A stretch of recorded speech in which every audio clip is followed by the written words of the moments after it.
Blog Talk Radio.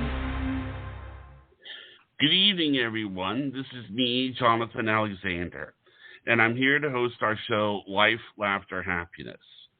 And today, my guest is my co-host, Barbara Moore, who 30 years ago was a Playboy Playmate centerfold and still is, because once a Playmate, always a Playmate, for December 1992. And she's been on the show for about 3 or something years, and every show is great with her on. And I love the fact that she's in my life, and I love the fact that she's here. Are you there, Barbara? Oh, that's so nice, Johnny. Yes, I am here. So thank you for such a wonderful introduction. Thank you. And, you know, one of the things that I always thought was kind of interesting about this show is that a lot of times when we've interviewed Playmates, we talk about how they became a Playmate, but you describe, a lot of Playmates describe it as sort of a journey. Like for you, it would be a 30-year journey. So in other words, in a way, since... I understand your question, but since you and I do this show, the Playboy Playmate series, we have to get the ball rolling. We have to get the conversation going because you never know. Sometimes they are shy. They don't know. They're not on a radio show every day. So that's why we start out with, how did you become a Playboy Playmate? And because they light up right away, don't they? And it just they do. Makes everything flow. But for me, why don't you just ask me anything you want? Like maybe from the very beginning. Okay, well, the beginning is good. How did the journey begin for you? Well, what journey? Well, I mean, you know, from finding out that they wanted you to be a Playmate to... No. I meant the very beginning. Where am I from? I thought we would start from there. Okay, where are you from? Well, I'm from Seattle, Washington. And the reason I want to start from the very beginning, like around childhood, is because that is when maybe the seed was planted in your mind to want to even be a Playboy Playmate. Maybe you didn't even know what they were called, but you found the magazine and you knew after looking at one of those centerfolds that you would love to be that someday. So that's what I kind of wanted to set up right now, is the very, very beginning. Because I find it interesting, don't you? So yes, now, you know what? Yes. You take it from there, Johnny. You're doing a great job. Okay. What I was saying is that you were born in Seattle, in Spokane, Washington, and did you sort of... And then my dad moved us to Seattle because he wanted to be a seaplane pilot, and he needed water. So I grew up on the docks. My dad would fly us almost every weekend, my brother and I and my mom. And that was like the best roller coaster. We didn't even need to go to theme parks. This was exciting. And my dad was so fun and amazing. And like everybody loves my dad. He is funny. And he was a good influence on me. So growing up, I had a very good father figure. And my mom, they weren't together, but my mom, I saw a whole other side of what I really think I needed to see growing up that made me who I am today. And I was thinking about that last night. Mother is passed now, but I am noticing myself in her. I got the whole real mom type, the cooks every night, sit down dinner, great cook, great hostess, leader, speaker of the Christian Women's Club, just the director of everything. So I grew up seeing this homemaking superwoman, and my dad was amazing. So there was a little glitch there, though. I did have a stepfather, and that's another show. But pretty much I saw a very good balance, a good childhood to where I got what I needed. I feel like I'm a good person. And so where did I see those Playboys? Did that happen to me? Was I one of those that, saw this nude magazine when I was really young? I wanted to be one of those. Was I one of those? I wonder. Johnny, back to you. Well, for example, I guess the most thing that most people would guess is that you probably saw your brother's Playboys. Was that what happened? No, because my brother was only a year older than me. He wouldn't have Playboys around. No, Okay. I did not see my brothers. I saw my dad's. Come on, Johnny. Are you shy or something? No. Questions or let's have a conversation. I just want to give you a chance to answer without, finish your thought. So you saw your dad's Playmates. Okay. Let's just talk about the jobs I did and the boring stuff. I just think it's more interesting to find out the psyche of one of these Playboy Playmates and what were they thinking. That's true. And what were they told if you did it? And was there any regret? Things like that, like the deeper questions. But you got to get to it. Okay. Well, now you started when you saw your dad's Playboys, but did you sort of feel like you identified with a particular Playmate when you saw one? No, and I can't even remember. I hardly remember. If I was 12, then I guess it was in the 80s.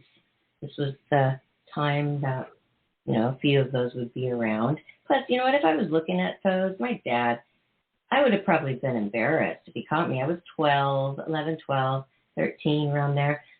I would have been embarrassed, but he wouldn't have cared. He was very open about that kind of thing. He had the same mentality as Hugh Hefner about how sex is a big part of our life. It's a normal part of our life.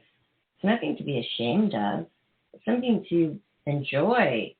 And that's how my dad was.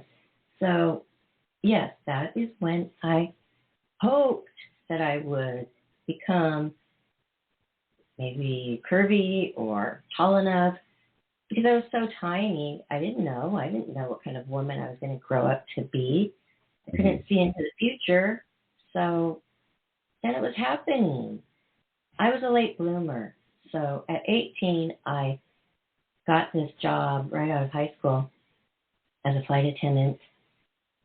And it was, no small task getting that. I tried really hard for this position, and I did, and they aced me out of Nashville, Tennessee.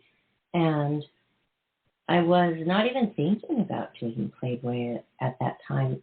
I never lost sight of wanting to be a model. I knew I was going to do that. And my biggest dream was to be in a poster. If I could just be in a poster, I would say I made it.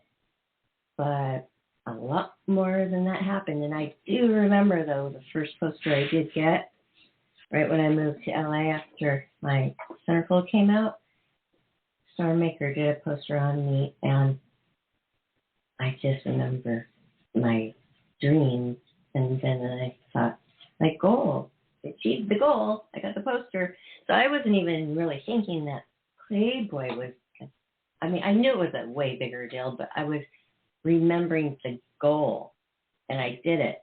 And I remember checking that off in my head. Boom, done. So that was exciting. My dreams were too small, though, because being in a poster was my only dream. Isn't that a little too small? I should have dreamt of being up on a billboard, because I did. I ended up getting many billboards. So don't dream too small, people. Are you there? Right. No, I'm right here. I was waiting for you to finish with your thought. I No, think that just we can talk. It's not really like the 1, 2, 3, 4, 5, 6, 7, 8, 9, 10, 11, 12 questionnaire. There is no questionnaire. I understand. That's what I was thinking. Why don't we just talk? Pretend nobody's listening, Johnny. Okay, good. Actually, one of the things I liked about you is you're very authentic. You know, you've always been, warm and beautiful on the inside and out. And I think that that can go back to your parents for instilling that in you, because you've always had jobs where you've had to be there for the people, like the stewardess and the and I think that those things have made you a very good person. Wouldn't you agree? Well, thank you. That's sweet that you think of it as a people job, a flight attendant job. But I was thinking of it as more of a job of leadership. And, when you're 18 and you're out of high school and you don't need anybody anymore, like, boom, right away, and you've got that flight attendant uniform on, you feel really confident. You feel really powerful. Maybe now at my age, of course, it's not going to have that big of an impact. Probably not at all. I'd be hating the job. But back then, it was really a big boost of confidence. It propelled me out of my little home, the high school, the softball, all that, to boom, a woman, really. And I had my own airplane. I didn't even have anybody to report to. So you it was American Eagle, my own airplane. Embraer 120 Brasilia, 35, I think, with 35 passengers and 6 legs a day. That was a job. That was a lot of work. But I was glad to do it. And I made so many friends. I still have pilots today. I found them again. They found me on LinkedIn, actually. Really nice pilot guys. And back then, they must have thought, oh my gosh, she's so young. This little 18-year-old high school girl is running an airplane. One of them even let me fly the airplane because I told them I knew how. Did you know how? Yes. Very impressive. Why? Very impressive. Thank you. It's not that I know how to take off, though. I took a pinch hitter course on how to land an airplane in case the pilot has some health emergency. I felt very confident at that time, too. Now, it's been so many years since I took it, but I really recommend this for any woman who's flying a lot with their man, or vice versa, man flying with their woman. And, we interviewed that wonderful playmate who became a pilot. So everybody check out that on our Blog Talk Radio. But, okay, back to me. Back to you. I didn't know that about you. 30 years of experience. Oh, what was that, Johnny? Sorry. I didn't know that you knew how to fly a plane, or that you were able to fly a plane, or that you had your own plane. I did not know that about you. Well, I'm not saying I owned the plane. It was American Eagles. I'm saying I didn't have a boss above me. One flight attendant per plane. Therefore, I answered to nobody. I was running the plane. So how great is that? I did that for a while, and I always wanted to be a model. So when AMR Corporation bought over this company, American Eagle, they didn't actually before own all of the American Eagles. So when that happened, I was the lowest on seniority. It didn't even matter because all the flight attendants were let go, and because there wasn't that big of a fleet, we were a commuter airline. They let everybody go, and then I was out of a job. So I could have gotten hired on any other airline, I'm sure, if that was my path. But I wanted to be a model. So I feel like that, even though it was very hard, after just a couple of years, everybody lost their flight attendant jobs because they got rid of the Embraer 120 Brazilias and they just used something else. Well, after that, it just pushed me to go to the modeling agency, pushed me. And thank goodness it did, because I was still young. I was still very young. But I was living in Nashville, and I'm not Southern, so never really wanted to stay there. But it was a pretty good place if you want to be in the entertainment business. They had some modeling. What they really had was country music videos. That's a segue for you, Johnny, right there. Country music videos. Were you ever in a country music video? Several of them, yes. Probably people that you may have even heard of. Would you like to know a couple of them? Sure. Okay. Have you ever heard of Reba McEntire? Yes, I have. Okay. Waylon Jennings? Charlie Daniels? People are going to get bored. Okay. Everybody, just go refer to my bio. You can find it on IMDb. Because Johnny, it's not flowing here. It's not flowing. No. It's all right. I wanted to give you a chance to say. I'm looking like I've done nothing in 30 years, basically. No. That's not true. I can take over and just talk and tell everybody, but then you're not going to be in the show. No, that's fine. It's perfectly fine. You. Look, I think what the idea is, when you have these experiences, they're kind of growing experiences. Like, I'll bet when you were in those videos, you grew a lot. Am I right about that? Yes, just a minute. Continue talking, just a minute. Okay. I mean, I personally... Okay. Like, I really feel like you must have grown a lot when you did those videos. Does that make sense? No, I didn't grow. I had some funny experiences. Okay, why don't you tell us about some of those experiences? Okay. I had met Waylon Jennings before because my boyfriend was his guitar player. And it was so surreal. It was so strange because after he fired him, Waylon was known for that.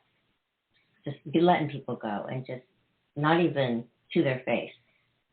Hey, that's how a lot of guys who are really high up, they don't like doing their dirty work. Well, he was one of them. So all of a sudden, here, my boyfriend, who I was living with, and I was 19, 20, he just was out of a job.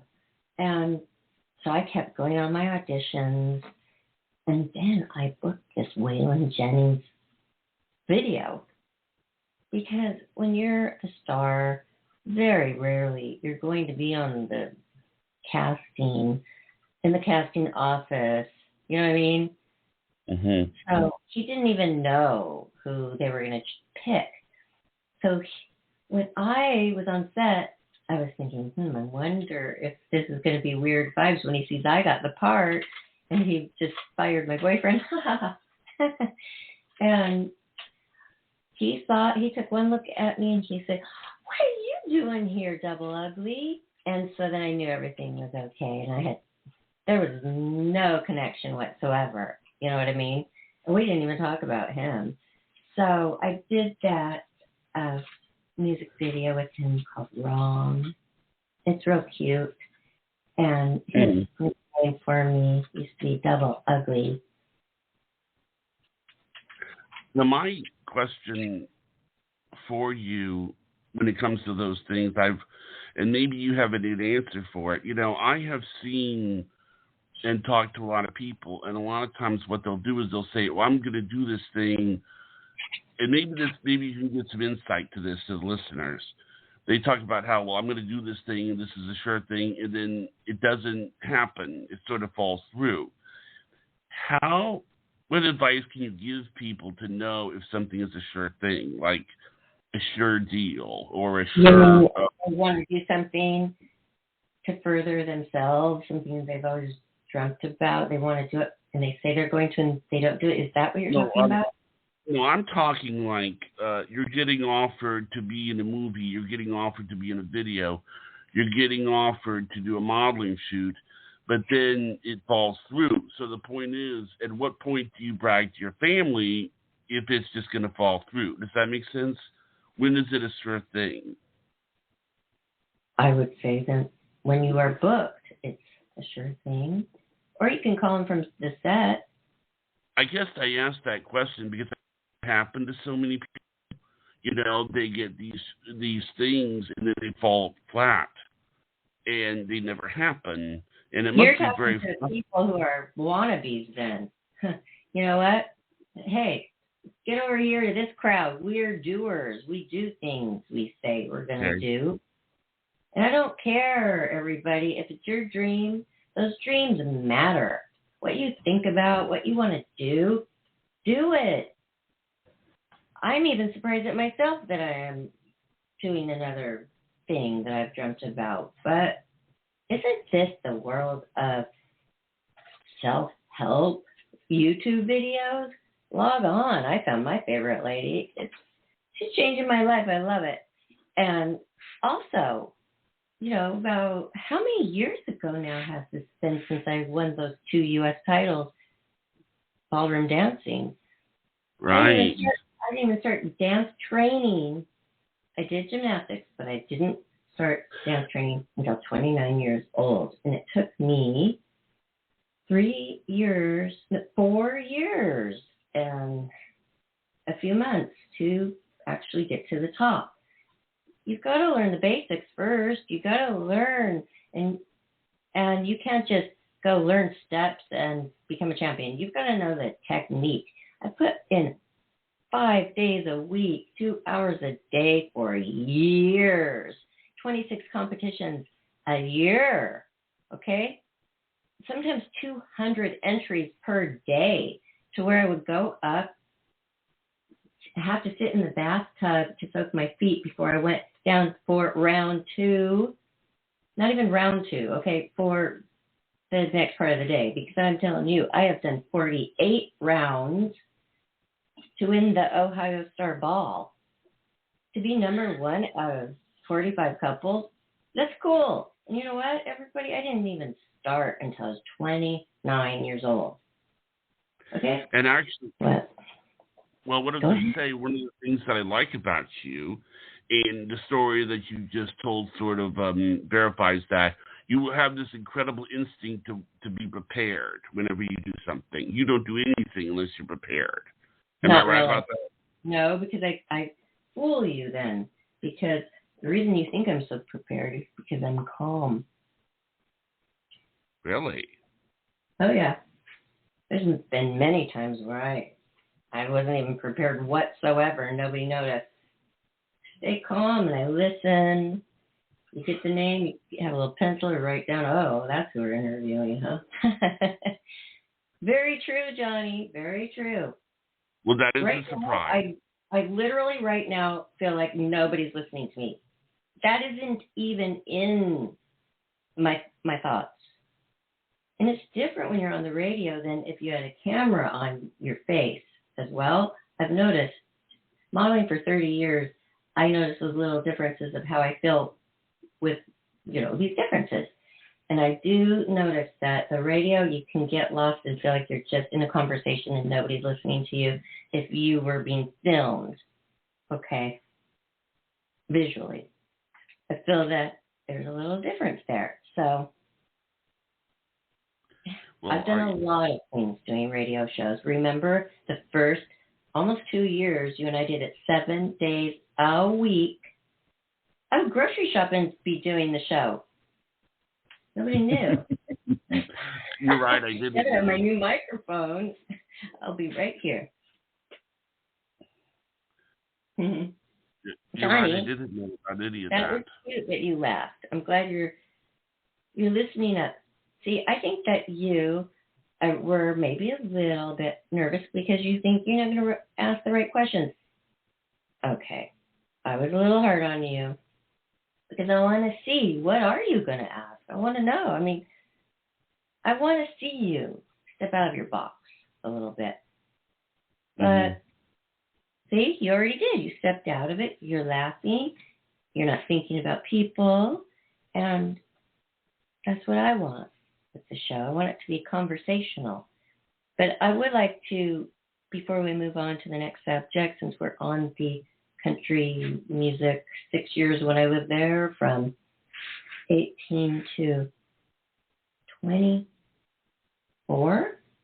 Okay, that's how long I lived there. I started doing those trade shows. Like I said, there wasn't a lot of print work going on there for models. So I was doing that, and I started going to Vegas a lot. I met this wonderful person. He's already passed away, Stanley Greenwood. He was so great.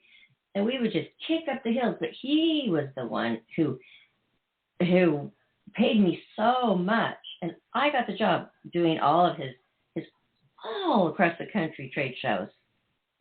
So that's when I was able to make good money and then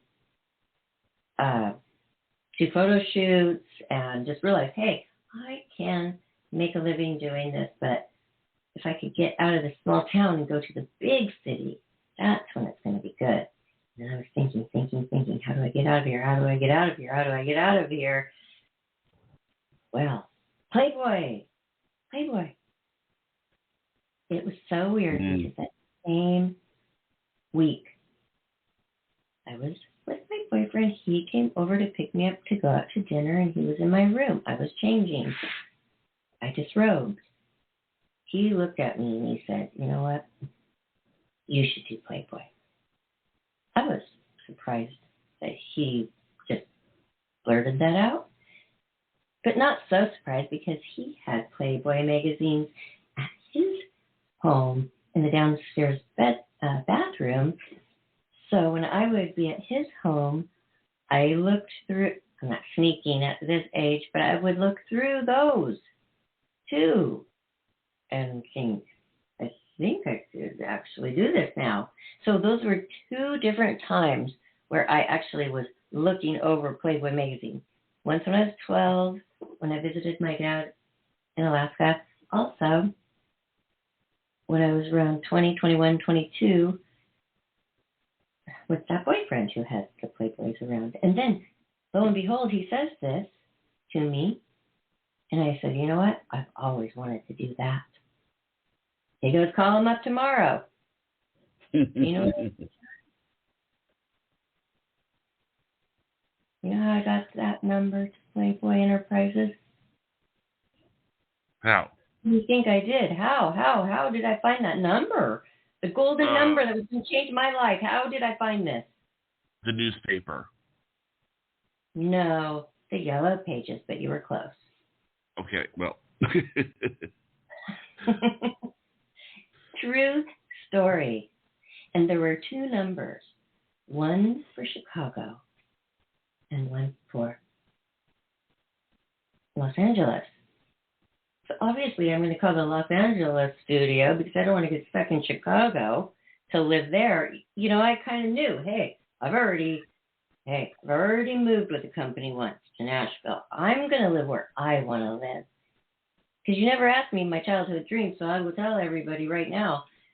My childhood dream, when my dad took us to California, Disneyland and all that, and drove us through Beverly Hills when I was 14, I said, I'm going to live there someday. So that was where I wanted to live. I called up Playboy and asked them, how do I become a Playmate centerfold? And they told me, send in photos. I don't even remember the exact conversation, but I thought, I am going to do this very carefully. This town, Nashville, Tennessee, this is where I live, Nashville. Small, it's the Bible Belt. They're pretty much frowning down, even if I dress sexy. So they're very conservative. So I thought, I'm going to go to Florida, Miami. I met this guy who came into our modeling agency, AIM, American Institute of Modeling, with Sharon Glass, I believe. Harper. Okay, all those names. It might make sense to some people. Okay, so I was there, and this guy came by, and he handed me his card. He was a photographer, and he said, I'm from the South, but now I live in Miami, and I am shooting topless Vogue.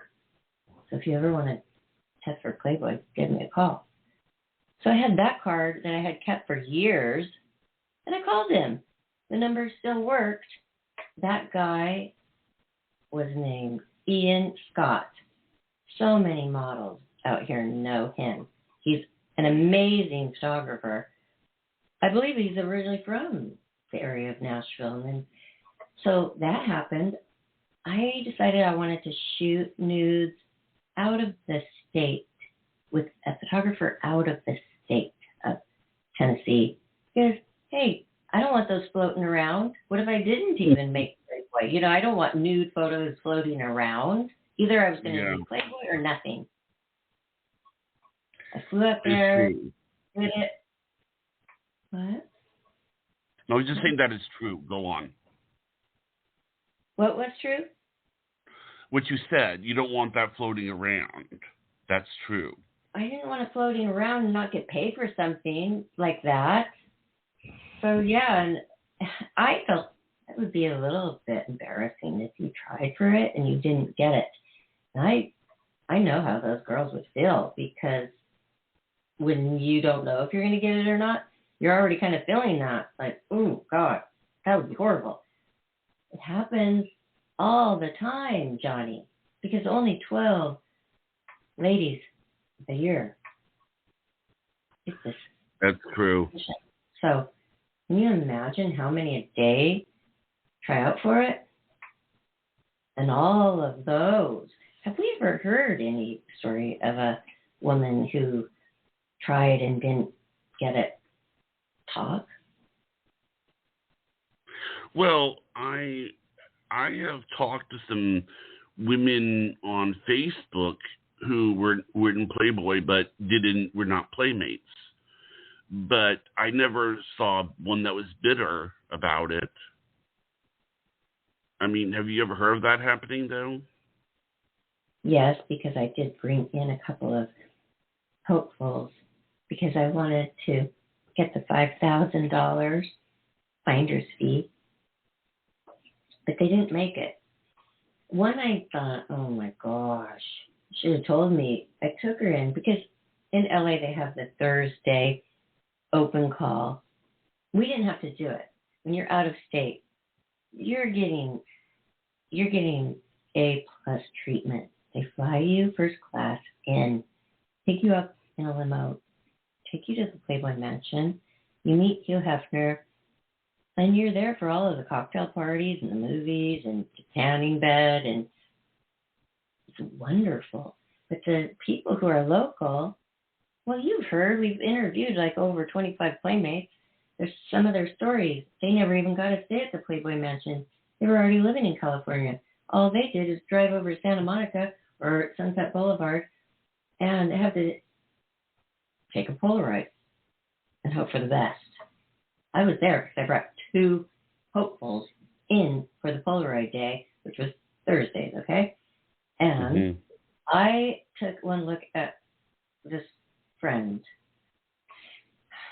I thought, why in the world did she not tell me? I mean, she had razor burn that, I mean, it was everywhere. The rash was like all over the area, spreading onto the hips and everything. So, hello, you're trying out for Playboy? You don't, if you have razor burns that badly, don't do it that day, right? So, boom, no, big no, X.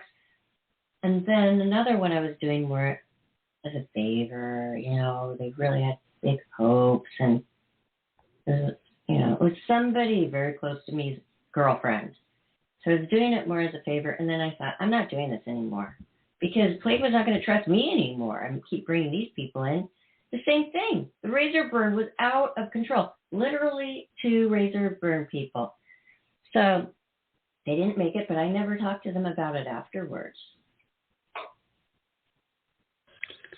Wow, they weren't, and they were kind of bummed out about it. I don't know. I never talked to them afterwards. Okay.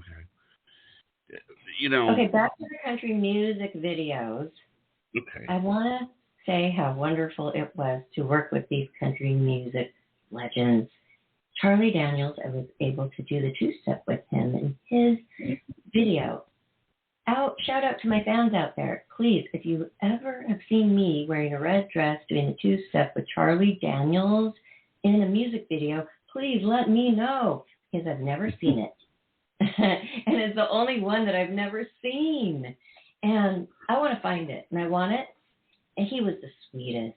That's before I even had dance training. But you know how you just kind of have something, just always know that you just have the knack for. And that's been dancing. So I faked it, and I got that part doing the 2-step with him. What a sweetheart. He has a son that's running his whole enterprise now that loves his father. So if we could get a shout out and a message to him, Johnny, to find this video. I don't even know the name of the song anymore. Okay, so that is what I wanted to talk about. And then the Reba McEntire, that was cool. But this is a funny thing because it has to do with Playboy. I was doing all of these country music videos for a few years in Nashville. And I still was living in Nashville when my layout came out on the stands. Okay, when my issue, December 92, came out on the stands, they sent a person from Playboy, this beautiful woman, to take me through my whole entire day. I mean, it was a big deal back then. I don't know how it is now, but it was a big deal, big budget. The previous week, a crew came out to shoot me while I was playing polo, because I was a tournament polo player there while I was in Nashville, and did that whole thing. That was the front page of the Tennessean, me with Aldi, my horse, with my polo mallet, my uniform on. That was the front page. And then talking about where I was going to sign autographs and what radio stations to listen to that day. It came out. But what Playboy does is they come out and they put you up in the finest hotel in your own hometown. So you don't even spend the night at your own home. The night before your issue hits the stands is the big deal for you. You go to sleep in this beautiful hotel, and then they shove the paper under the door. And there you are in the living section on the first front page of the newspaper. I think they know what they're doing. They know how to they give you a impression of confidence like you have never had before. And then they pick you up at, 5 or 6 a.m. in a long black stretch limo. And there is the beautiful woman who's hosting, smiling, taking you everywhere. I have pictures of all of this. They take you to your radio show. It's early because morning shows are early. And you do 5. I have all the tapes on all of those shows. I mean, I listen back and I just feel like, wow, you sounded like a baby, really high-pitched voice. But it's sweet. It's nice to have those. It's nice to have those. I did 5 radio shows. You go from here to here. It's really bustling. You have your nice, cute, casual outfit on, but sexy and cute. And then you show up to your autograph show, which is at used to be the music store. What was the big music store where you buy records? It was there at the record store, the big one. Hello? Are you there, Johnny? No, I'm right here. I just wanted to... Okay, the big record store. What was that called? The big one? Radio, I don't know. Records. Yeah. The biggest one has the blue and yellow. Okay, that one. I'm sitting there, and it's the library too. It's a library record store, signing the autographs, and the people were winding around. A funny story about the people who had the magazine for me to sign, my magazine issued December 92. They had to go, I think they had to buy it kind of far away. Oh, no. I got that wrong. In my hometown of, I went to school in a cow town. It's probably really a cute place now. Maltby, Washington, Monroe High School. Hi, Monroe Bearcats. I had a great time at that school, but it was small. Like I said, it was, well, that is conservative too. They just don't get it. They don't get like sexy stuff, entertainment, business. So those people had to go to a couple of towns over to buy the magazine. They couldn't even buy it. In the little town I went to high school, it was against the law to buy it, or they didn't offer it. Right. So that's how that was. And Playboy, not Playboy, a person, an interview person, paparazzi. They called up my grandma. They got my grandma's phone number and said, I heard that your granddaughter is going to be in Playboy magazine. And she said, oh, she would never do that. And they're like, no, she did. And then she's like, oh, that's great. You know how grandparents are. That's exactly how that conversation went. Wow. It's crazy how they actually do that. I don't know if they do that anymore. Is it that big of a deal? Well, I mean, it's 30 years ago. It's a long time, actually. Times have changed, right? Yeah, it just seems like that would be a little bit intrusive today. You cannot just, even if your grandmother was completely supportive, today that would be a little intrusive. You don't do that. You don't just call up family members like that, You understand? I understand, but I know that they've done it to another playmate because we interviewed her and she said so. Oh, yeah. So I'm trying to think of weird, silly, crazy things that people don't know about this whole thing. I don't think that they realized that there was so much budget back then. Like coming out to your hometown and making sure you were splashed all over the front pages of everything and doing video on you of whatever daily activity you were up to, and then spending all that money on the person coming out to take care of it. And then I moved right away. I found an apartment right away through Mel Blanc. Noel Blanc is his dad. That's the guy who makes the Porky Pig sound. So Mel Blanc?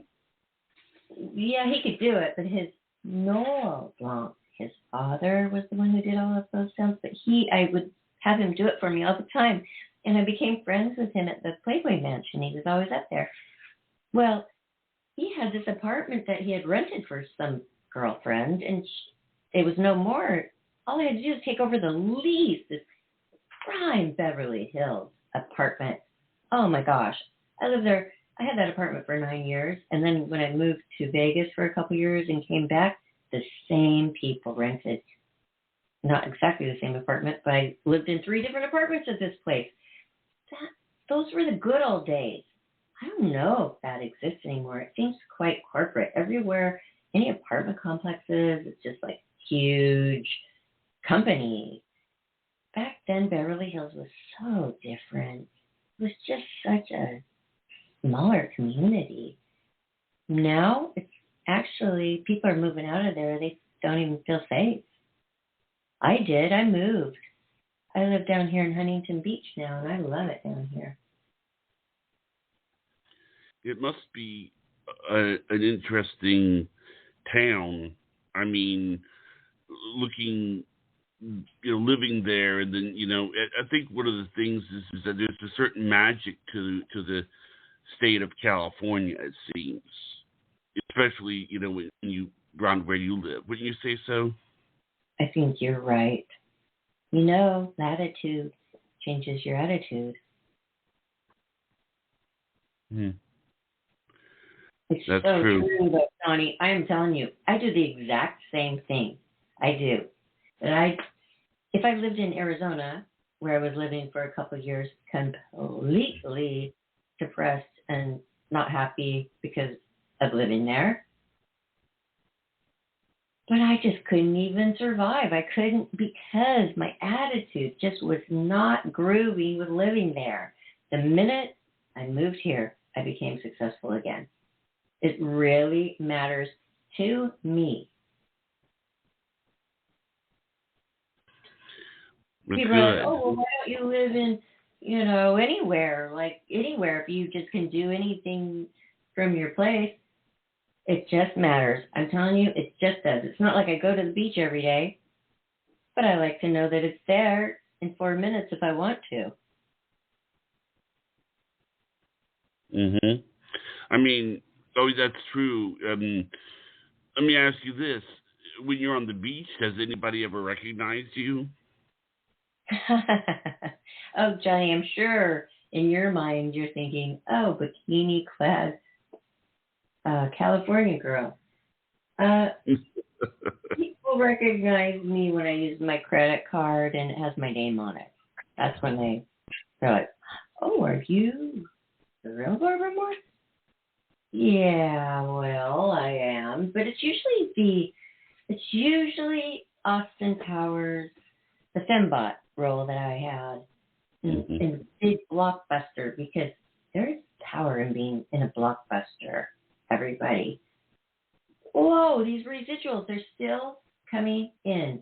This is one line as a fembot in Austin Powers' International Man of Mystery, but a blockbuster is different. And people recognize you, and it is a big deal. If I knew that so much, I would have just kept going. I just didn't like acting that much. I would get parts. I acted with Hugh Hefner in Blossom, and my first acting job was on Married with Children, 2 shows in front of a live audience. Yeah, I didn't want to come out of my trailer. I was nervous, but I did it, and then I was so glad, and it was fun in the end. But I just that wasn't my dream. The dream of just, I have to act on the silver screen. I have to act. I have to show people my acting talent. I want to share this with people. I didn't. And people were so disappointed when I said, hey, you know what? I was one of the last 3 up for that last Baywatch part, and I'm done now. Bye-bye. After that, I was just, my manager was so upset. I'm like, I don't want to do it anymore. You know what? I want to dance. And that's what I went and did. And I was more afraid of stepping into that dance studio than anything I've ever done in my life. Do you know why, Johnny? Why? Because I wanted it so badly. And when you want something so badly, you're so afraid. Sometimes you are. Speaking generally, sometimes you're very afraid of failing because you want it so badly, and fear is the thing that will stop you dead in your tracks. That's your wall. So, it was scary, but once just step in there. Just step in there, everybody. Just do the first step. The rest is just going to fall into place. Just the first step. Just go for it. So then I was telling people, I want to do, gold, then I want to do open. I want to be an open champion dance, ballroom dance, and, 14 different styles. And I saw, when I would look away, I'd see they're looking up in the air, not totally rolling their eyes, but looking, like, yeah, right. I felt it in me, and I knew how much I was going to practice. Well, I did it. Yeah, it took 3 years and 8 months. And it started at 29 years old. I had a lot to learn. There's 15 different ballroom dances. And 15? 4 different styles. I did all styles. And then I gravitated towards standard ballroom. Waltz, tango, foxtrot, beanies, waltz, and quick step. Those are the 5 dances within standard ballroom, which is considered to most the most technical and difficult. This is when you are connected with your dance partner at all times. You don't twirl away and twirl in and twirl away. You're constantly in body contact. So if you're not together, it's not going to look smooth. And this is what I was gravitating towards. So I dropped the Latin, I dropped the American smooth and the American rhythm, and I just focused on standard for 3 months with my new Russian teacher. And I loved it because the instructor before came up to him and asked him, why are you entering Barbara in the open? Because the open is as high as you can go. And he turned and said to him, because she's going to win. That's great. And I had no idea that conversation went on a couple of days before I competed. That's what I loved about Igor. He would always say, don't worry about it, just relax, enjoy it. Just enjoy it. I felt so safe there, with him. And where is Igor now? Here in Huntington Beach. Oh, wow. World Where's champion. I see him? Oh, I see him all the time, Igor. Yeah. I also play golf. He taught me how to play golf, and I just did a tournament in Chicago, remember, Johnny? Let's talk about what I do. Let's talk about what I do now. That's true. What do you want to do now? No, I said let's talk about what I do now. Oh, what you do now. I do what I like. Just kidding. Right now, I am enjoying my first. I'm still new here in Huntington Beach. I've been here a few years, but you have to remember, right after I got here, COVID happened. So I enjoy it. I enjoy how casual it is. And I took up golf. It was right across the street. I have always, no. I'm taking that back. I haven't always wanted to play golf. I love sports. It's fine. It's cool. But I was offered several $1,000s to play golf. So I thought I'll go take a lesson. I took one. The very next day, flew there, and I pulled it off. I just kept thinking, good thoughts. I kept thinking, if you just hit the first ball perfectly, that's all you need to do. Got over that hump, did it, boom. I actually came clean with my other scrimmage players. I said, hey, this is the first time in 15 years I hit a ball. And and even 15 years prior was just with Igor and Lorenzo when I was at a dance competition. It was hot and I wasn't even trying. I didn't even really hit it. The only thing I did with Igor is hit it at the golfing range quite often to practice. So, hey, that was really what was important. But the instructor the day before, he got it. I said, here, this is what I've gotten myself into. And he's like, got it. Boom, boom, boom. He told me the lingo I needed to use, how to walk up to the position with different kinds of hits, and how to hold it. It's very important. So hold it. And he had me whack it many times, and he said, you're all good. I believed him, and I was all good. Made the money, and I came back, and, I'm looking for a couple golf dance too, but golf partners, and I'm here. I'm alone. I'm also doing another thing which is exciting. Do you know what that is, Johnny? What? Do you not know what the new thing I have taken on is? No, what is it? I'm learning how to play the drums. Oh, that's right. I know you love music, but most people would great but you don't even, hey, I'm never going to ask you to do a sound check again, Johnny boy, because you don't even care about sound. I sounded like I was underwater, and you said that sounded great. Well, you are very interesting to interview. You are. What did I just say then? That I'm not very good with the sound check. No, okay. Time before that. What did I just say before that? And I don't like music. Right before that. And that you're taking up the drums. Okay, yes. I'm taking up the drums, and thank you.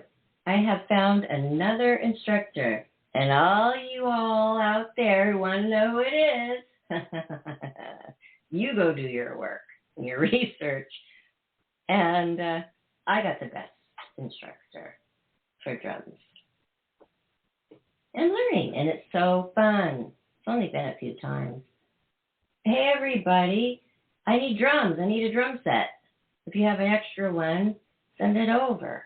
Give me my You don't have a drum set? No, I don't. Oh, well. Okay. Apparently, well, they are expensive, yeah. Are you there? I'm right here. Well, hello, people are listening, and this is boring. I'm here. I mean, it's big tough editing on this one. Well, let me ask you this. Now, when you do the drums, like, what's the first lesson?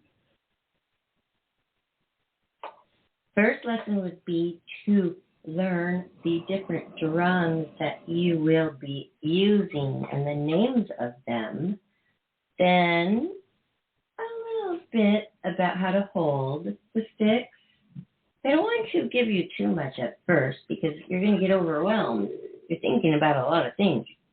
Your feet position, you're sitting there, balance, how to use your energy, which all of that makes a lot of sense to me because I do that thing in a different way with dance. And oh my gosh, you learn actually how to read the drum music. You learn how to read music. You learn. What I was going to say, this is thought. This is something that happened one time. Me and my father, we were having this discussion. And the discussion was, and I think he'll agree with me on this, unless you can think of something else. We were talking about what we thought the world's oldest musical instrument was. And in my honest opinion, it's the drum. Oh. Because true. Because when you really think about it, I mean, cavemen, they were pounding you on, like, boulders. The other instruments, it's actually, the drums are really the most simple instrument when you really think about it. I mean, the others, they involve wood being, and then you got to put the wood here. You are so right, Johnny, when you say wood. Woodwind with the mouthpiece, your embouchure, which means your position, how to work your mouth on it. That can be tricky. But no. Okay, yeah, anybody can learn anything, I think. But you can have that little extra edge, or you can bring a little of your own character to it. Are you interesting to watch? How do you enjoy it? All those things are factors of being a drummer. But I am not going to say it's easier than flute. I'll guarantee you, I don't think it is. It's not easier than flute. I played the flute for 7 years. I was first chair most of the time when I was really into it. When I didn't have a boyfriend, I was first chair. Okay. Hello. I think drums are harder. But that could be because, hey, you guys, I'm not lying to you here about my age. You could do the math. I was Miss December 1992. And, the approximate age of a Playboy Playmate is brand new is 23. So now here we are today. And I'm telling you, I think the drums are harder than the flute. But is that because I'm older? Is it because No, I'm I older? think Because I had a lot going on, and I'm not just a student being taken care of, like at school, and okay, now you practice every day. You know what I mean? Is there too much in my brain? well, one thing that you could say about that is they say when you learn languages, it's easier when you're younger. So I mean, like it would be easier for Priscilla to learn a language than you would have that language, than you would. So, but I honestly don't know. I mean, I think it is probably. No. It's not easy. Because you were trying to say that they were easy to learn, like they're the most easy. No, they're not. They're not easy. It's not easy. Do you know how many drums are there in the whole set? I have only even touched like 3 of those. There's so many. Anyway, I'm not going to psych myself out. I am on a good track right now. I had a great class today. Shout out to my instructor. Thank you. Very amazing person. And hello. Let's talk about which is okay. I want to talk about my catalog work because I don't think you're going to ever ask that question. Okay, go right ahead. Okay. When you do get Playboy Playmate status and you decide to actually continue modeling in the Los Angeles area, you will be in for a very good surprise because when you're a Playboy Playmate, every big top brand company wants you. And if you have the right proportions and the great measurements, you are in. And if you do a good job first time, you've got a great future of money making. I did that with Fredericks of Hollywood. I was their first billboard model ever. I think you put that on the reel here when you were watching the show, the slideshow, the billboard. I might have. Oh, no, that was billboard later in Vegas. I was the first billboard model, and when you walk into a Fredericks of Hollywood and you see the huge, way bigger than life posters, they used to give those to me of me, and I sold them all on eBay. I have unique items up there, but I did that for years, you guys, and that was the bread and butter right there for my kind of modeling because, I'm the body model. I'm the fitness, the lingerie, the swimwear. I'm not in New York City, 6'1", skeleton, walking down the runway, okay, for $10,000, $20,000 a pop. No, I'm a fitness type body model, lingerie, and which everybody really needed a lot of, apparently, because I did well. And I loved working for Shirley of Hollywood, which they were a manufacturer, although they had a gorgeous calendar and catalog. And I also got the Lane ski poster. So that was cool because I was following in good footsteps of Playboy Playmates. Pamela Anderson was the one before me. So that was a big deal. And I got paid way more for the Sega Saturn poster nationwide than I got paid for Playboy, doing the whole thing. And that was a really good one. I had to be on one toe on a peg, straight up. It kind of reminded me of like the cross that Jesus was on, literally. It was like that. So I earned all that money. I feel like I earned that money. And I had to be nude. So see, these companies that needed you nude, but then they weren't going to have you nude in the finished product, and they would write the writing over it. Or I did an Esquire magazine cover with a celebrity, and it was just my back. But you have to be nude on set. So therefore, they would go to Playboy because, of course, the Playmates, they're comfortable with that. It's not going to be a problem. If they're treated with respect, it's not going to be a problem.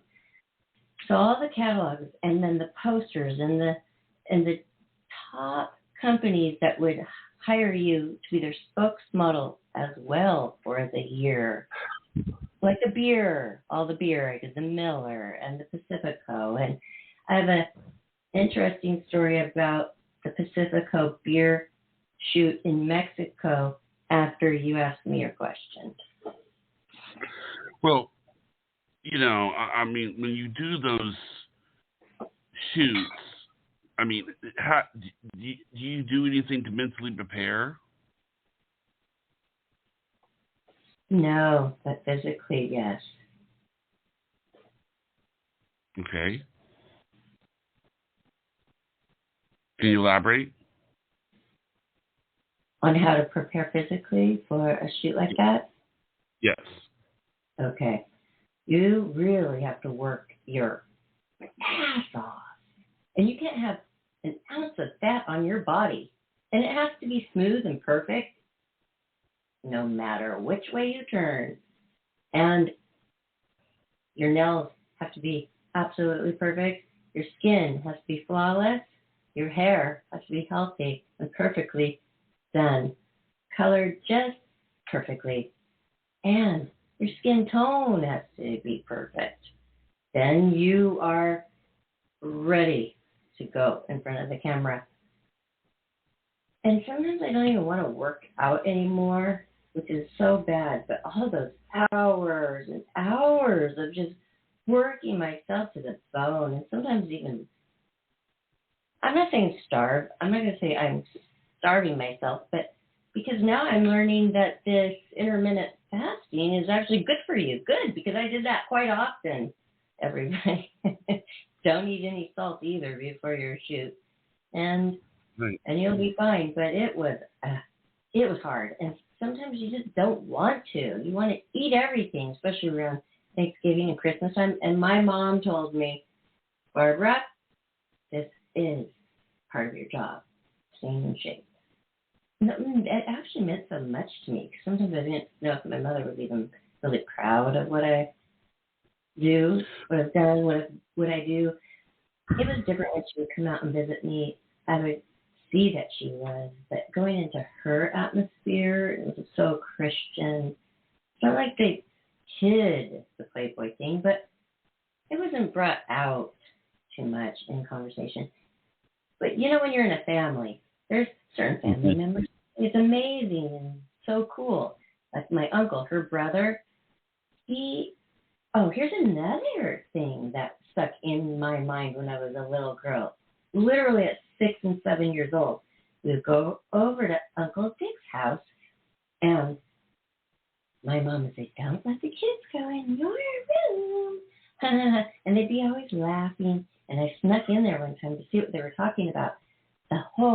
All the walls, the entire walls and ceiling, from head to toe, were Playmate centerfolds. What happened to Johnny? Johnny, are you there? What happened? What happened to you, Johnny? Are you there? Okay, well, I guess we have gone over anyway. We've gone over. It was my special show, so I'm not playing the hostess today. But thank you, everybody, for listening. And,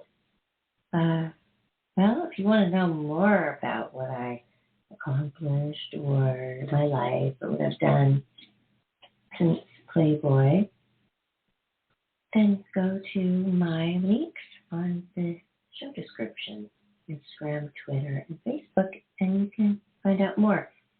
And don't forget to follow us here at Blog Talk Radio, where I love to be.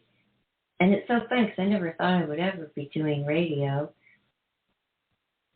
Everybody says I don't have the face for radio, which is so sweet. But it's also nice not having to do your hair and makeup and wardrobe every single day. So thanks for listening, and I hope that you enjoyed it. Bye-bye.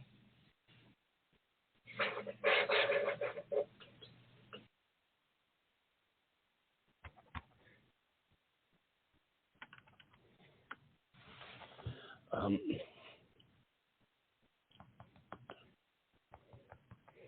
right, everyone, we're having some technical stuff. Okay. I don't know what that was. But let's make sure. Okay, What Barbara, happened? are you there?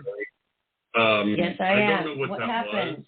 I already ended the show because it's like you were gone, so I ended it, and then but, now I called back let's just to make sure. see what was going on. Okay, What Barbara, are happened? you there? We're hearing an echo. What happened?